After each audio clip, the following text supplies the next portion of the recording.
then that lounge bar. The third one is called Vanished Misfortune. So that's a Celtic piece, and usually this banjo, 5-string banjo, is more used for the bluegrass, country, folk kind of music. So I used to, I made my first album long time ago, and I used to go to this studio about 1.5 hour drive from Kyoto. You drive south from Kyoto and you sort of cross the mountain, and it's actually not too far from Tatsu's home, Higuri. Really?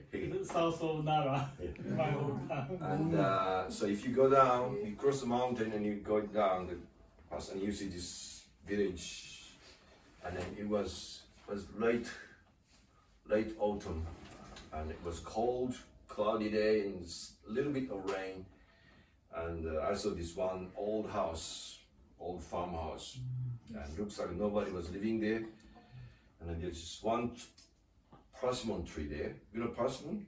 Yeah. Persimmon. And there's only one fruit there, and everything else was like gray, and then just one orange persimmon tree. And so that was quite impressive scenery. So this is the song is about persimmon. Lonely person.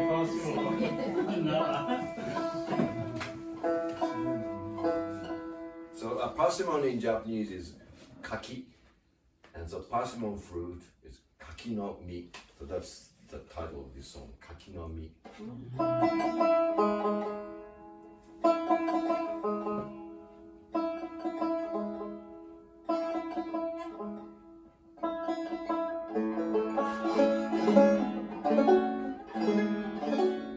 All right, kaki no mi.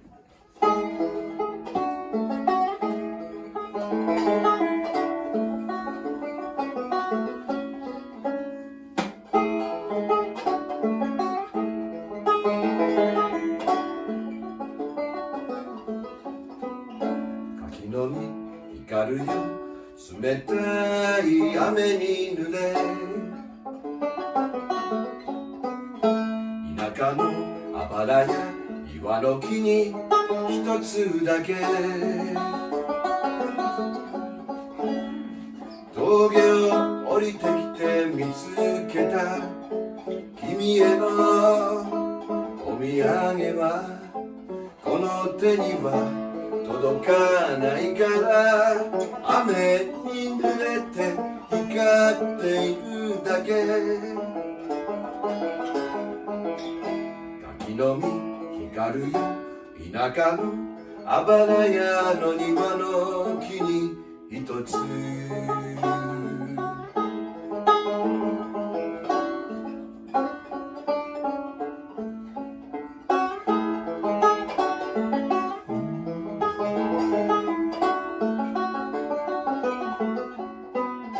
柿の実色あせ冷たい風に吹かれ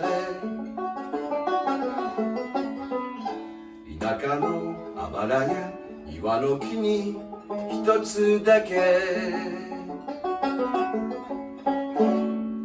峠を降りてきてまた来たよ葉のない木にまだ実はあった枝を離れて土に帰るのは春になるかそれとももうすぐか柿の実色あせ田舎のあばら屋の庭の木に一つ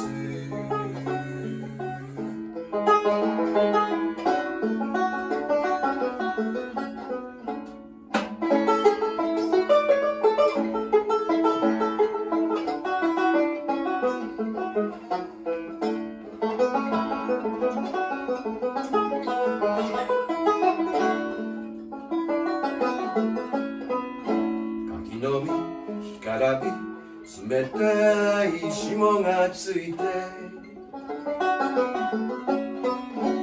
田舎のあばらや岩の木に一つだけ雲は南へ低く流れモズの鳴き声も響いた時が来ればあの柿の実は落ちて朽ちて土に帰るだけ柿の実干からび田舎のあばら屋の庭の木に一つ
There you go.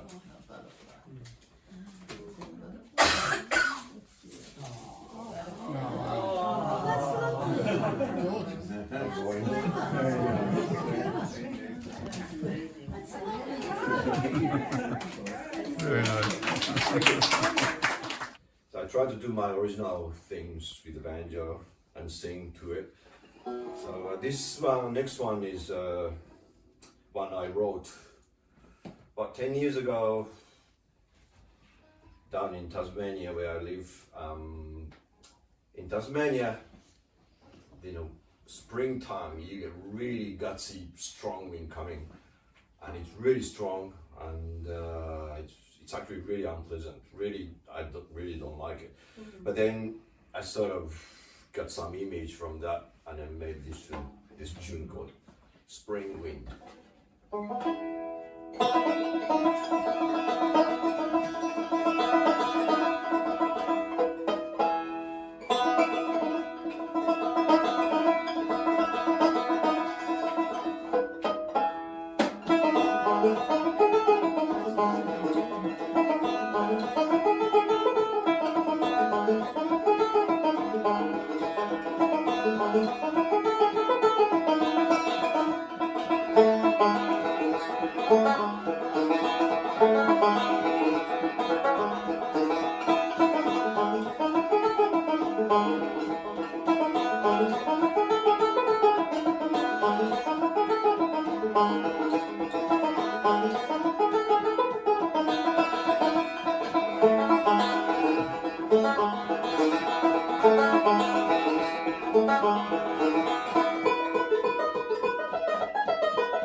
he did.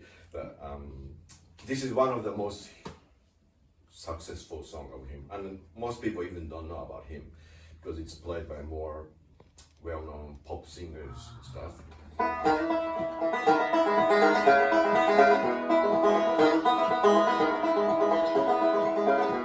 It's knowing that your door is always open and your path is free to walk.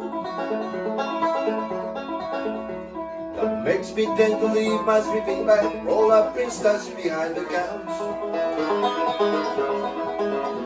And it's knowing I'm not shackled by forgotten words of ours, and instead that I've dried upon some line that keeps in the back rows by the rivers of my memory, keeps you ever gentle on my mind.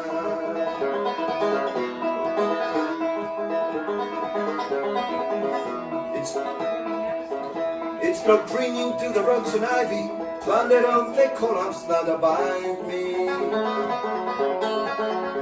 or something that somebody said because they saw me feet together walking.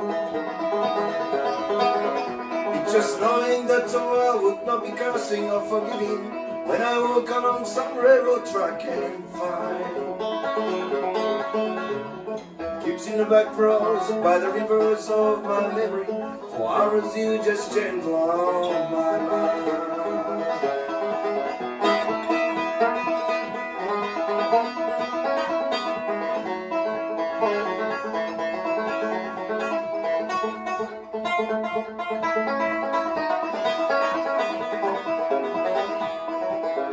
Though the wheat field and the cloth line and the junkyard and the highways come between us, or some other woman's crying to her mother cause she died when I was gone, I still might run in silence, tears of joy might stain my face, summer or sun might burn me till I'm blind. But not to where I cannot see, walking on the back roads by the rivers flowing gentle on my mind.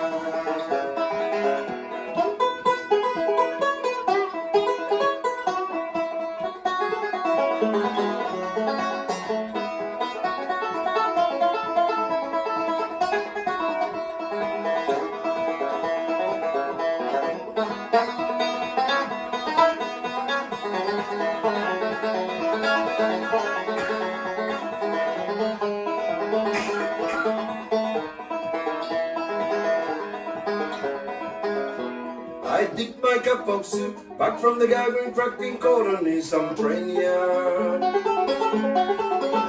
My beer's a laughing coal pipe and a daddy of blue across my face. Through Captain Red a tin can, I pretend I was shoot to my breast and find that waving from the back rows by the rivers of my memory, ever smiling, ever gentle on my mind. Ever smiling, ever gentle on my mind. Ever smiling, ever gentle on my mind.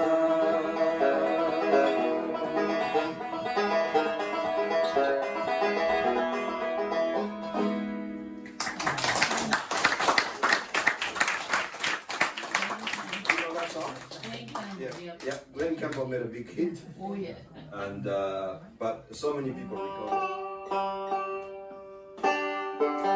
So if I briefly just mention about the history of the banjo, which is a very fascinating story. Oh, probably you don't know this. Do you know when the banjo was introduced to Japan? Which year banjo was introduced to Japan? 1500s. Hey? Was it the 1500s? No, not 15. 1950s. American occupation. You think so? American occupation, yeah. You think so? No. Way before that. Before that, yeah. The banjo was introduced to Japan in 1854. The treaty wars. Sorry? The treaty wars. Yeah, so this man Perry from America, he came to Japan. That time Japan was ruled by Tokugawa shogunate. samurai government, and they were not doing much of the exporting, importing. Only within the Western nations, pretty much only with Holland and nowhere else. And America was doing lots of whaling that time, and then they wanted to use Japanese port for their whaling, get the water and get the food and whatever. So they came to Japan, and then that was a huge culture shock because they came with this 4 big battleship covered with metal, black ship, and with something the Japanese never seen. It was just, and then they harassed Japanese by just showing their cannon. It's something that they never seen. I was like, holy shit, we gotta Catch up. we gotta say yes. So they did. So to celebrate this relationship, the Perry decided to bring the minstrel show. So minstrel show was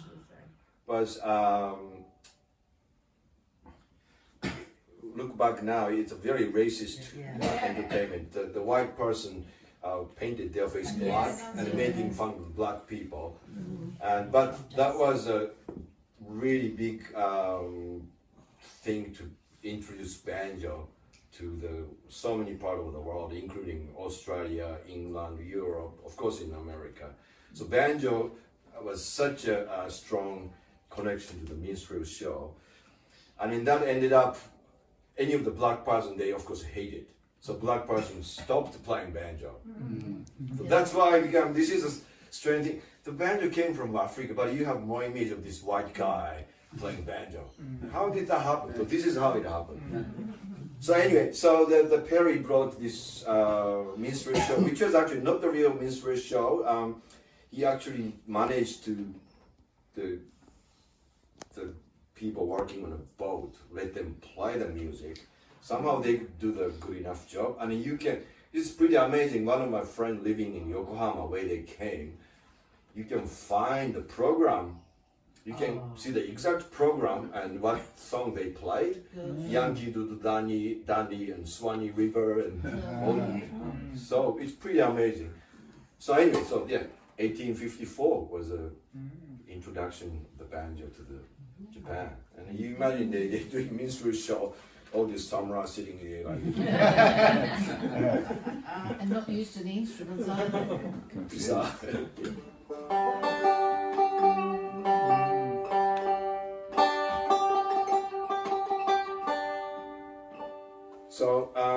So after that, banjo became like a white folks instrument, and particularly in Appalachian Mountains, people are very isolated, but that isolation was sort of fortunate in a way because they developed their own music for their entertainment. So that's why there's so much rich traditional music was in Appalachian Mountains. And in North Carolina was particularly there's full of banjo players. And this guy, R. Scruggs, he introduced the 3-finger style banjo picking, and that changed the whole of the banjo. Before, I mean, R. Scruggs was not the person who started playing 3-finger. There's a couple of people who were doing it, but R. Scruggs really polished it, and he brought it to a huge amount of the audience. And before that, what they played was called claw hammer style, which is no finger pick, and no finger picking is struck like.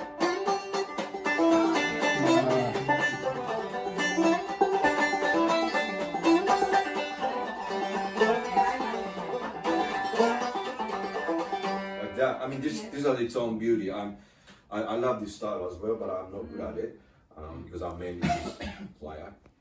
So anyway, R. Scruggs started do the 3-finger banjo style, and so this tune was used in a movie called Bonnie and Clyde, and that taken off the whole music. So it's a tune called Foggy Mountain Breakdown.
that's what we all the bluegrass banjo players we used to love that.